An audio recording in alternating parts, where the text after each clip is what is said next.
4 erros que eu cometi nos meus processos de cocriação, de manifestação da minha realidade. Mas antes de eu começar a falar, deixa eu só tomar meu cafezinho descafeinado, que agora na gravidez a gente suspendeu a cafeína e tá tudo certo.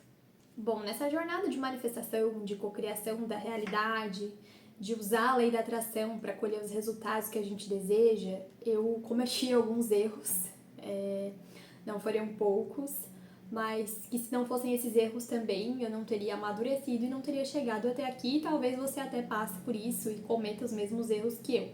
Então, vamos lá saber quais são.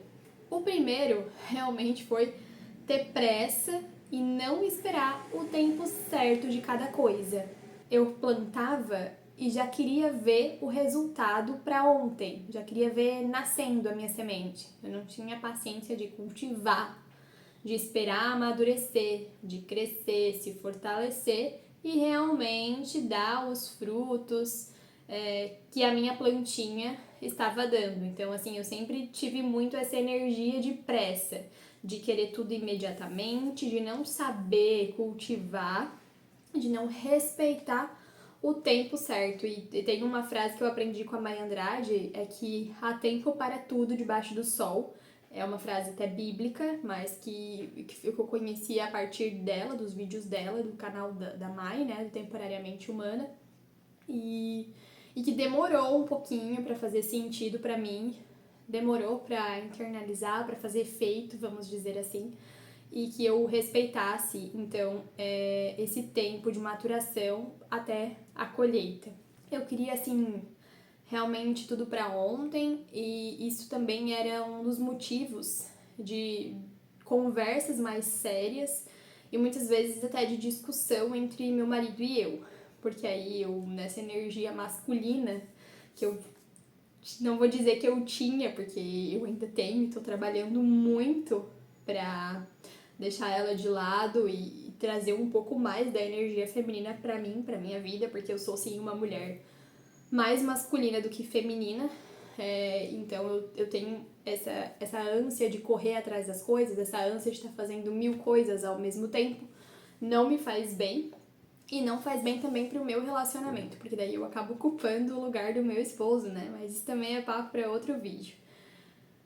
Mas essa pressa, esse querer tudo, dando resultado agora, é sim um pouco da energia masculina, é sim um pouco de estar na escassez, porque quem tá na escassez tá buscando o tempo inteiro, tá querendo fazer uma coisa e fazer outra, e isso aqui já não deu certo, vou fazer outra, isso aqui também não deu certo, vou fazer outra.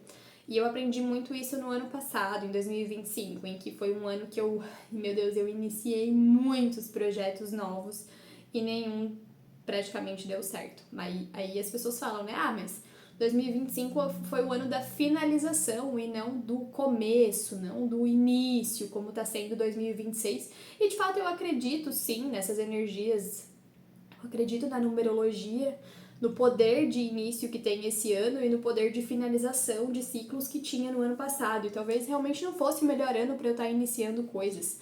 No entanto, muita gente começou coisa no ano passado e deu certo. Por que que as minhas não deram? Porque eu não tive paciência suficiente de cultivar o meu plantio, de esperar, de deixar as coisas fluírem e deixar que cada coisa acontecesse no seu determinado tempo. Isso foi um erro sim que eu cometi e que eu consegui me conscientizar e eu não tô mais disposta a cometer o mesmo erro. Outro erro bem comum que eu cometi, cometi muitas vezes esse erro e tenho certeza que vocês também cometeram, talvez não cometem mais, mas que é de tentar perceber, prever como as coisas iam acontecer. Sabe aquela coisa de que o como não é com a gente, o como é com o universo? O que eu quero é comigo e o que eu vou fazer que tiver ao meu alcance também é comigo, mas o como essas coisas vão chegar de fato não é com a gente. Então eu tinha muito essa necessidade de estar no controle da situação, de achar que eu só ia conseguir um dinheiro se eu conseguisse outro emprego, se eu conseguisse uma renda extra naquele mês, se eu conseguisse vender mais velas, se o meu esposo batesse uma meta no trabalho, se fulano de tal me chamasse para fazer uma sessão de barras, se eu conseguisse vender alguma coisa na minha casa que eu não usava mais. Então, assim, eu tinha que... Era tudo muito calculado, tudo milimetricamente pensado em como essas coisas iam chegar. E isso também reflete, nossa, extremamente uma falta de confiança no todo, em Deus, que é a inteligência infinita que está regendo todo mundo aqui e que só ele tem esse poder e esse controle, essa capacidade de dizer como as coisas vão chegar. A nossa função é só liberar o espaço, se colocar disposto a receber e deixar que ele faça as coisas, né? Claro, a nossa parte é agir de acordo com o que a gente pode fazer. Nada além do que a gente não pode. E uma coisa que a gente não pode é controlar a situação e saber como e quando as coisas vão chegar. E era um problema muito grande que eu enfrentava. Eu queria muito ter o controle da situação e ter tudo aqui comigo na planilha, escritinho, que dia e que horas e como. Então era uma coisa que acabava ficando pesado, porque eu não tinha respostas. E expressava, sim, uma falta de confiança, uma escassez e um excesso de controle que, nossa, doía meu corpo. Acabava, de fato, pesando os meus ombros, porque não tinha como eu saber. Então eu decidi confiar, acreditar, dar esse voto de confiança para o universo e me colocar à disposição de receber, me mostrando que eu estou aberta às infinitas possibilidades que ele tem para me oferecer. E o terceiro erro, até um pouco parecido com o segundo, dessa coisa de querer controlar quando e como as coisas iam chegar, eu acabava, às vezes, por crenças limitantes, não me sentindo merecedora de determinada coisa. Então, assim, eu sonhava em conquistar alguma coisa, mas lá no fundo eu não sentia que eu merecia, eu não sentia que eu era capaz de materializar, de ter aquilo ali, de comprar, enfim. E por não me sentir merecedora ou capaz, eu acabava dando passos atrás e me contentando com coisas que não eram aquilo que eu queria só para não ficar sem. E isso também reflete o medo de perder, o medo de não ter, a escassez, a falta, que era o que eu acabava vibrando e consequentemente atraindo. Por exemplo, até em questão de relacionamento, eu demorei bastante, sei lá, em comparação a outras pessoas, eu demorei um pouco mais para ter o meu primeiro namorado e eu tinha assim uma carência, uma necessidade urgente de ter alguém, de mostrar para o mundo que eu era amada, que alguém gostava de mim. Então eu tinha alguns critérios para uma pessoa ideal na minha vida, mas acontecia que quando eu encontrava alguém eu achava que, nossa, é isso, ele não atende os meus critérios, mas eu quero essa pessoa porque pelo menos se eu tiver essa pessoa eu não vou ficar sozinha. Então, quando eu tive um namorado, eu acabei atraindo um relacionamento bastante conturbado, bastante difícil, justamente pelo medo de ficar sozinha e por querer muito ter alguém ali comigo para preencher um espaço vazio. E justamente por não me sentir merecedora de todas as coisas mais maravilhosas do mundo, eu acabei realmente atraindo uma pessoa que não era condizente ao que eu realmente queria viver, ao que eu realmente queria para minha vida.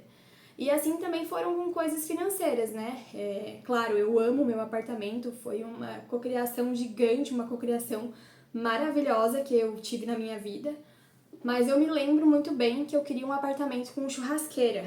Era um critério que eu tinha colocado entre os outros. Só que quando eu vi que, tava difícil de achar, tava tudo muito caro, isso e aquilo, e esse era o que mais se aproximou de tudo que eu queria, mesmo sem ter a churrasqueira, eu acabei aceitando. Se fiz a coisa certa? Não sei como eu seria se eu tivesse batido o pé lá atrás e dito, não, eu só quero se tiver churrasqueira, e se não for, eu não quero. Talvez por meus pais estarem junto, apoiando tudo mais, eu não consegui bancar meu sonho sozinha, enfim, não tive a confiança necessária para pegar todos os requisitos que eu gostaria no apartamento, mas fiz a escolha na época, foi a melhor coisa que eu poderia ter feito e sei que se em algum outro momento a gente sonhar também, a gente pode se mudar daqui para um outro apartamento, para uma casa, enfim. Mas o erro é esse, achar que a gente não é merecedor suficiente daquela coisa, achar que pra não ficar sem a gente precisa ficar, né, mais vale um pássaro na mão do que dois voando, e realmente isso é um erro, porque... E eu também escutava muito, assim, de alguns familiares antes de eu namorar, quem muito escolhe acaba ficando sem. E não é assim. Quem muito escolhe acaba ficando com aquilo que quer. Então, a gente não pode se deixar levar por esses medos, por essas incertezas, ou até por pensamentos de escassez, porque a gente acaba manifestando o oposto daquilo que a gente realmente deseja. Outro erro muito comum e que eu fiz, nossa, 1000 vezes, perdi as contas de quanto eu errei com isso, que foi ter a inspiração e não agir. A gente sempre aprende, né?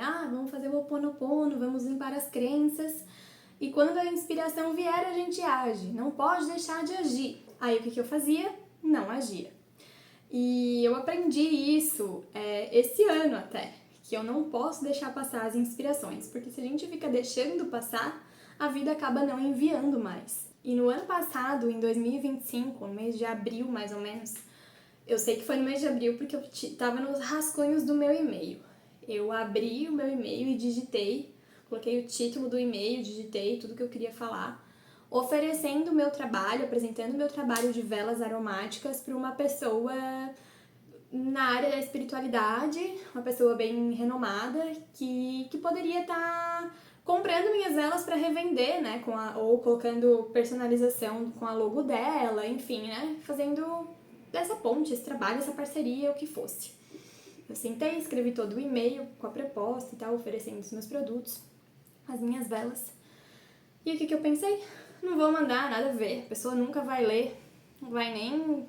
Nossa, nada a ver da minha parte mandar isso e tal. O que eu fiz? Fechei e nunca mandei. Aí, esse ano de 2026, eu pensei, não, eu vou mandar. Não tenho nada a perder e essa ideia voltou. Eu vou seguir. Então, eu reabri o e-mail, tava lá o mês de abril ali, o dia certinho. Eu li novamente, acrescentei algumas coisas, tirei outras, né? Reformulei o e-mail e enviei. No mesmo dia, poucas horas depois, a pessoa me respondeu se era a pessoa em si ou alguém da equipe, me dizendo que tinha gostado da proposta, me parabenizando pelo meu trabalho, pela minha empresa e tudo mais, mas que desde novembro do ano passado, eu queria mandar o e-mail inicial em abril, mas em novembro do ano passado, eles já iniciaram o projeto com velas que estava em andamento e logo ia para frente. Ou seja, se a pessoa foi atrás de alguém com velas ou se outra pessoa com velas foi atrás da pessoa, não sei, só sei que não foi possível fechar comigo porque alguém já entrou, não que entrou na minha frente, não foi isso, né, mas que já estava fazendo esse papel, já estava cumprindo com esse lugar. Que talvez eu fiquei pensando, não, tudo bem, pelo menos eu mandei um e-mail, eu tive coragem, mas e se eu tivesse mandado em abril, quando eu realmente senti a inspiração de fazer isso? Será que hoje o cenário seria diferente? Eu nunca vou saber, mas a lição que me ficou realmente foi essa, de não deixar a inspiração passar.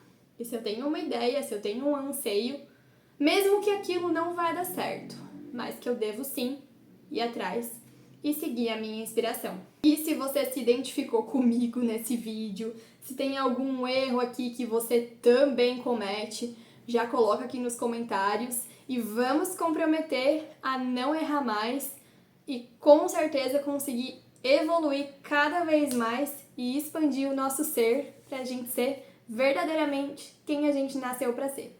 Um abração enorme e a gente se encontra nos próximos vídeos.